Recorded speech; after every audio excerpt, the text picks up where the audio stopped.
Mabisang pangtanggal ng buhok sa kilikili, hindi makalat, eto yon. Ayan, so ipapakita ko sa inyo kung paano ko siya ginagamit. Kailangan mo lang neto and then powder. Pero kung dry naman yung kilikilis nyo, no need na mag-powder. Pero ako kasi, ito medyo oily siya.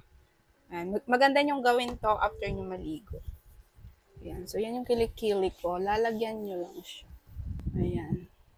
Inipon ko muna yan mga besh. Kailangan merong space dun sa skin para kumapit talaga yung ididikit natin. So, meron siyang 20 pieces na ganito.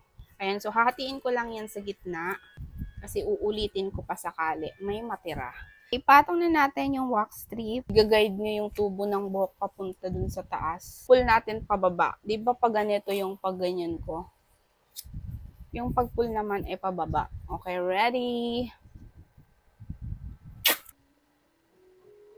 Ganyan siya ka-effective. So, ulitin mo lang hanggang sa maubos yung buhok sa kilikili nyo. Di ba? Ganyan siya kadami.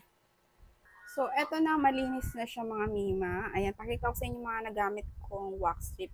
So, ayan, ayan. Ito pa. Ito yung mga panghuli-huli na to. Ayan, tapos ito. So, isang strip ay sapat na yan dito sa isang kilikili.